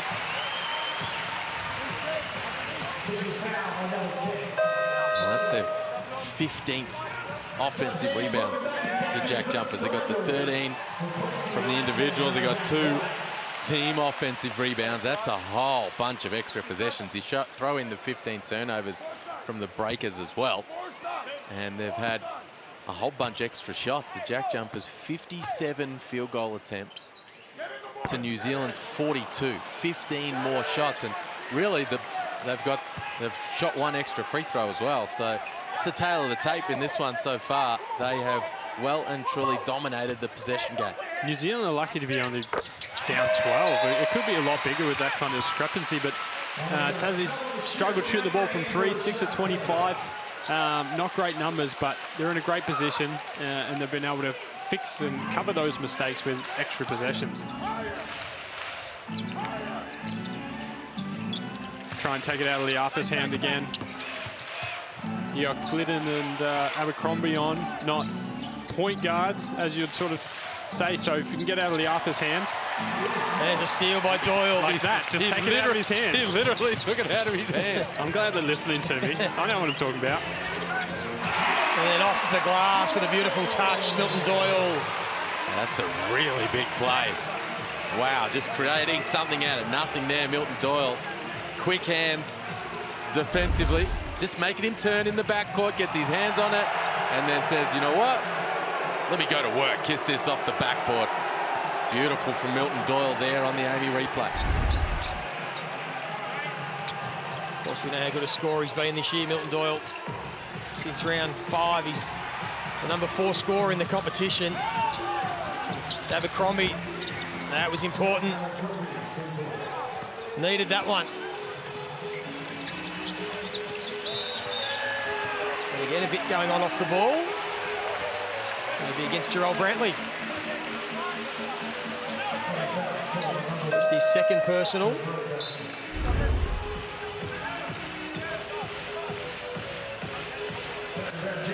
Tom Abercrombie there on the replay, Amy replay. 5 points for him. The starting lineup tonight. Again, they go to Doyle down low. Wanted the foul. Good inbound play. And every time it just looks like New Zealand might just claw it back and give themselves a chance that JackJumpers find a way to score. 4 players in double figures for them now. As Brantley again, a bit out of control. Another turnover, although McGay gets it straight back. And Abercrombie might go for back-to-back buckets. He does. The veteran, the captain, coming up with big buckets in the 4th quarter. Here's Scott Roth on the bench, and frustrated on the sideline as Doyle again with the backdoor play. Missed one he'd normally make, and now Brown. Might be time for a timeout here. That's a timeout, silencing the crowd. Barry Brown Jr. gets the Breakers within 7, and there's still plenty of time to play. That's a huge shot. I mean, the momentum's all New Zealand. Tassie have done a good job forcing turnovers, but they gave it right back, and New Zealand have been able to punish them from 3. 11 of 19 from long range tonight for the Breakers. Going at 58%. That's what's kept them in it, really. The boys spoke about some of the other stat discrepancies. Yeah, they've been shooting the ball efficiently. Over 50% from 2, from 3. The only thing that's been letting them down is the free throw shooting. But when you shoot that high of a clip, you can make up with some of those blunders on the defensive rebound.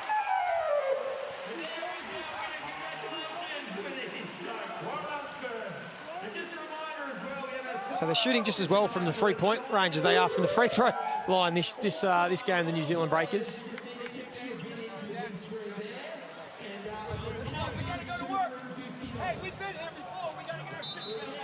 Well, what a turn of events to force that timeout. Little beautiful pass from Magnay and a blown layup from Milton Doyle.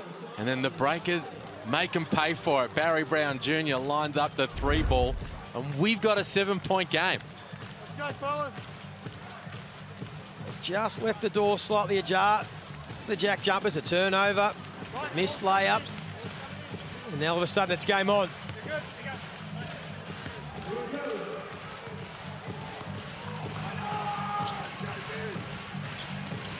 What will they go to on offense here? They've got Steindl, Majette, McVeigh, Milton Doyle and Magnay on the floor. Pardon, Brantley, Liafa, Barry Brown and Tom Abercrombie for the Breakers. Great double team. Now they're going to rotate. McVeigh, plenty of time. He wasn't going to stay down for too long, Jack McVeigh. Only twice this season he hasn't scored in double figures. And he gets just his 2nd bucket. Well, he's excited right here. He's circling for a challenge from the coach. He thinks that might have come off Jarrell Brantley. He's a big shot taker and he's a big shot maker. Jack McVeigh, we've seen it before. He's been quiet over 3 quarters, but in big moments, ready to step up and knock it down. Just settle and get it back to that 10-point margin. And the Breakers respond. They've beaten them all 3 times this season. Brantley attacks the rim. McVeigh will pick up his 4th personal. 3rd, apologies. Had a couple really early in this one. Yeah, and then he barely played. Yeah, he's only played 14 minutes in this game because he just couldn't get anything going. But here he is on the floor in these big moments. And really, that open shot from McVeigh came out of the double on Milton Doyle. Now, they almost forced the turnover. But if you do throw those extra numbers at the ball, you're going to be in rotations, and the Jack Jumpers do a good job of finding the open man.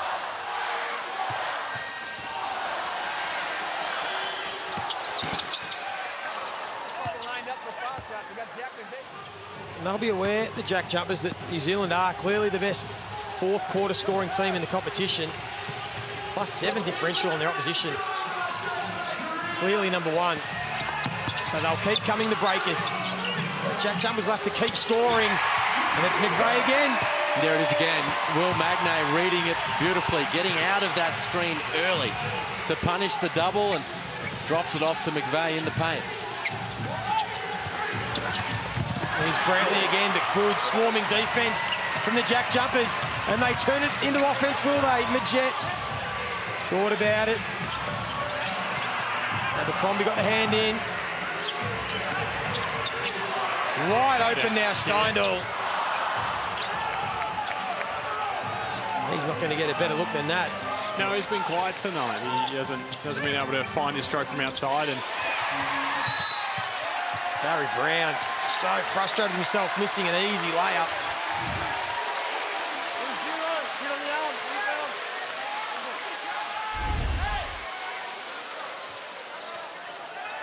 See there on the replay, normally bread and butter for him.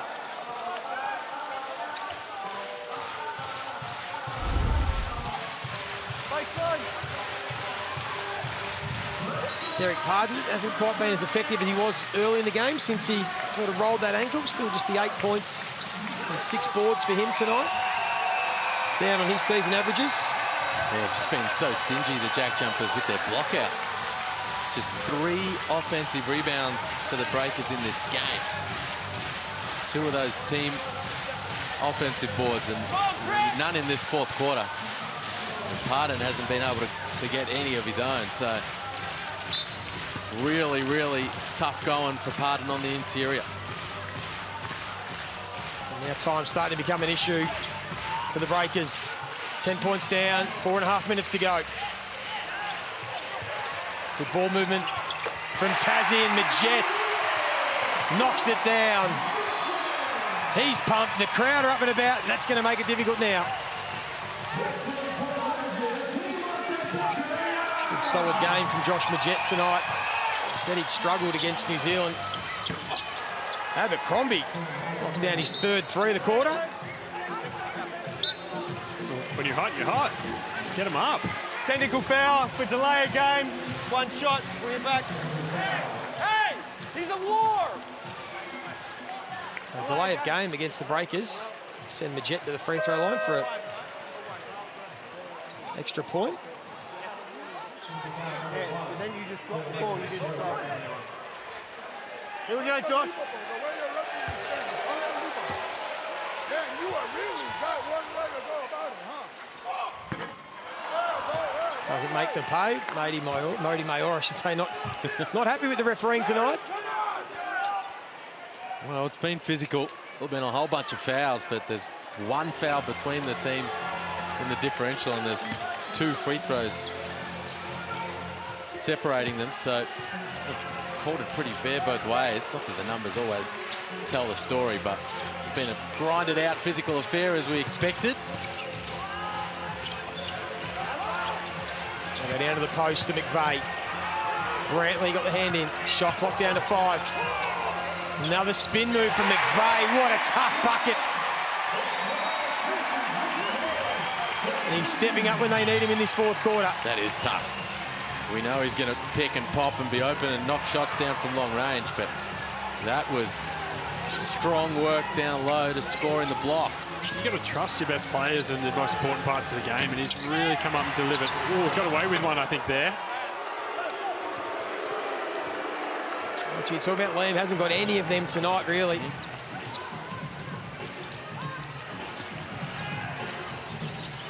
McVeigh again.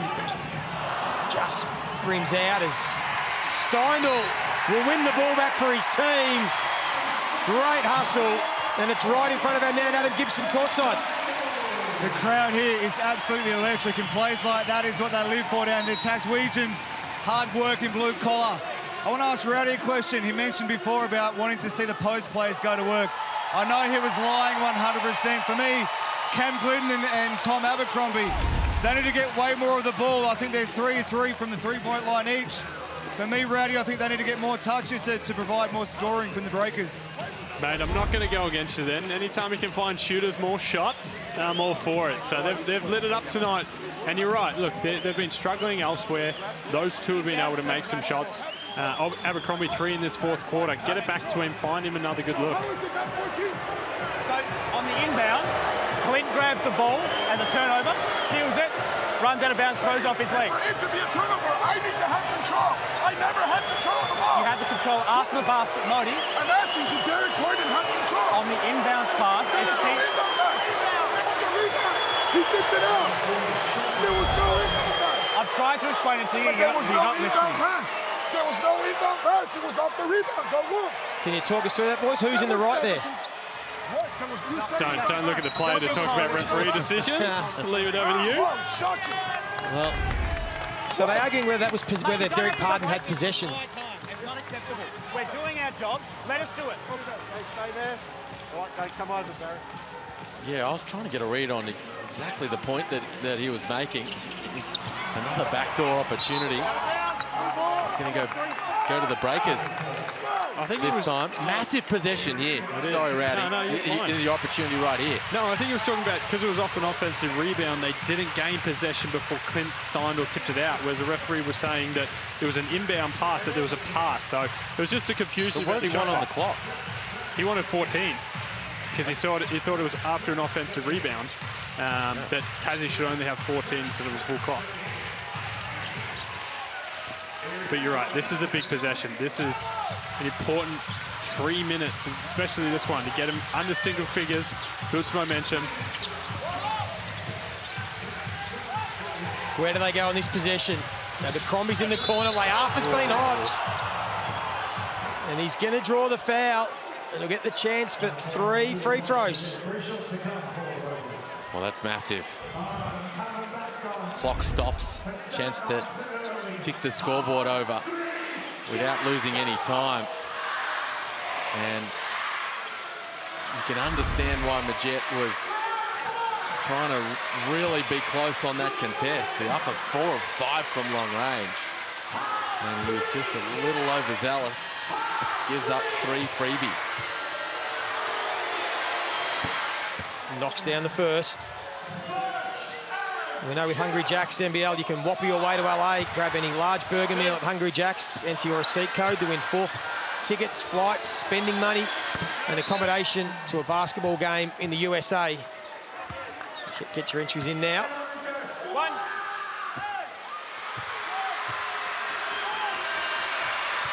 And he makes all 3. Calls a cucumber. Isaiah Le'afa, 18. Make that 19 points for him tonight. Game high. No Will McDowell-White, he's done his job. Can they get a stop? They almost did. Magnay kicks it back out, now Doyle. Call for the isolation, shot clock at 4. McVeigh. Did really well, Jack McVeigh. On the last quarter, he's had 9 points for him in this term. So poised, Joey. In a big moment, off the bounce, the touch on the float, a big bucket from McVeigh. First 3 quarters, he'd had 2 points on 1 of 8 shooting.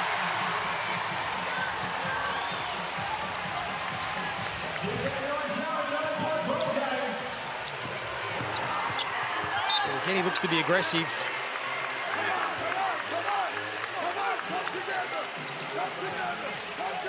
Again, it was the double team on Milton Doyle that puts the Breakers in rotations, and the JackJumpers with the ball movement and then the attack off the bounce, able to take advantage. Put the ball in Doyle's hands, invite that double, and then play out of it.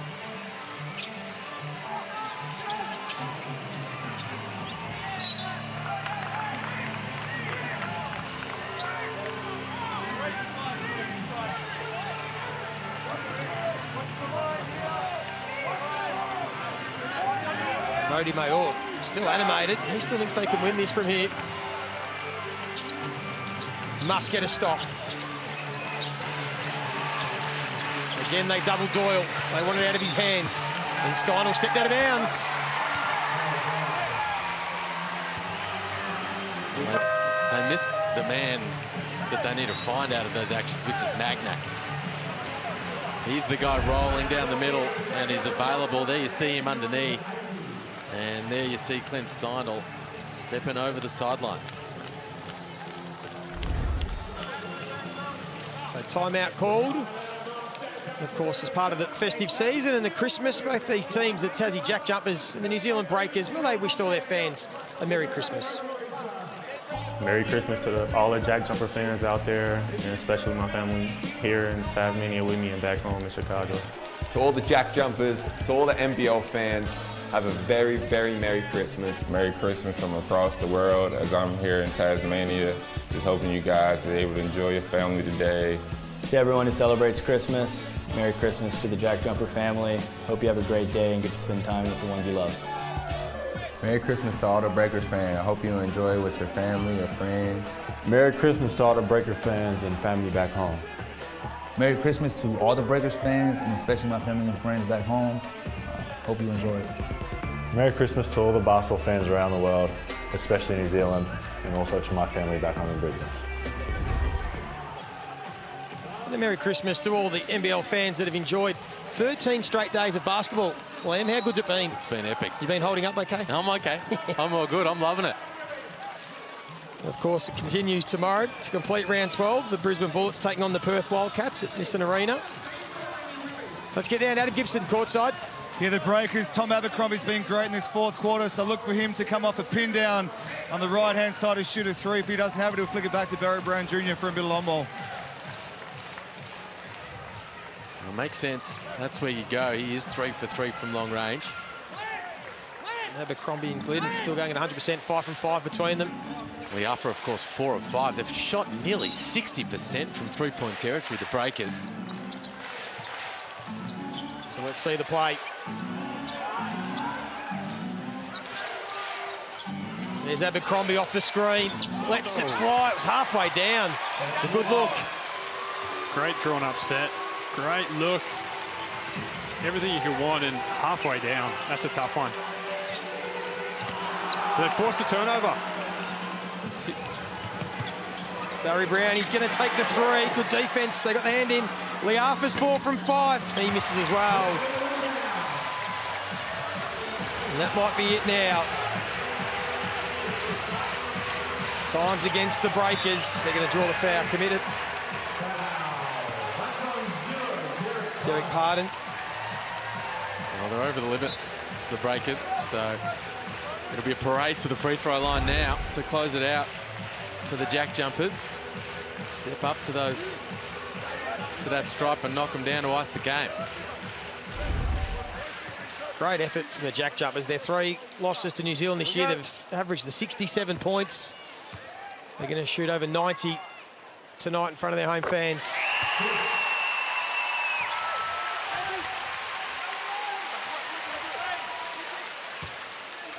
Just keep that little gap from dropping out of 6th place. We know the Adelaide 36ers are coming. Liam, 3 in a row for them. So these teams that are hovering around, 3rd to 6th, teams like Tassie and Perth, it's important to keep getting these wins. Oh, did they hit the backboard first? No, they're giving him 2 shots. But it hits the backboard first and you block it. Count that as an M1, but they've only got it early. Have a look at this, yeah. Thanks, Doma. 2 shots. A little late, then the foul was whistled, and he could put it onto the backboard. Never in doubt. That's clean from Magnay. Yeah, never in doubt with Magnay. It's a funny one. Prevents 2 points there. Doesn't get a block on the stat.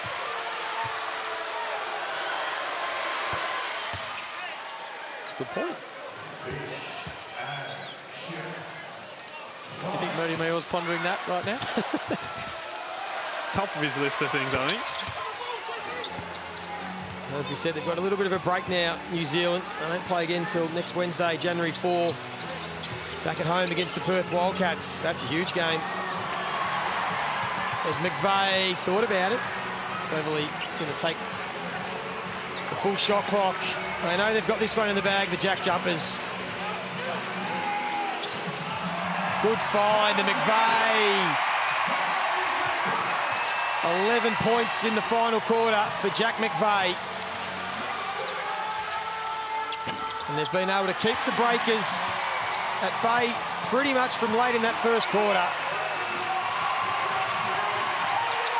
Anytime they looked like they were going to get headed or they were going to make a comeback, they were able to find an answer.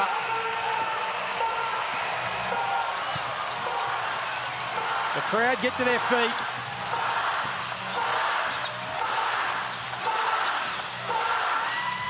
They know what it means. They're going to play it out. Every point is important, especially with so many games so close together. Teams with the same win-loss record, every point counts. You've got to play to the end here. And the JackJumpers get 2 on the trots. They get their season back on track in front of royalty in the house. They get to 10-8, and they start to work themselves back into this competition. And the New Zealand Breakers have lost 3 on the trot now. They've had their issues. They've had their setbacks. And they'll have to go back to the drawing board and try and keep that buffer. But for Tassie, it was off the back of this man, Liam Santamaria, the footlocker player of the game. Rashad Kelly just did a bit of everything. It was on the back of a whole bunch of guys. Majette, the team leading scorer with 16. Doyle had 14. Krislovic had 14 in the first half. But you're right, Rashad Kelly was terrific. 12 points, the 8 boards, and he threw 3 dimes as well and just brought a whole bunch of energy for that squad off the bench to help them secure what was a really, really important home win. Coach Scott Roth's pumped, so are the fans, and so are the players, and so they should be. Big winners tonight, the JackJumpers by 11 points. Stick with us, we'll be back after this to wrap it all up.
Tassie JackJumpers got the job done by 11 points in the end, and it was off the back of this man, Liam Santamaria, the footlocker player of the game, Rashad Kelly. Well, he did a mountain of work.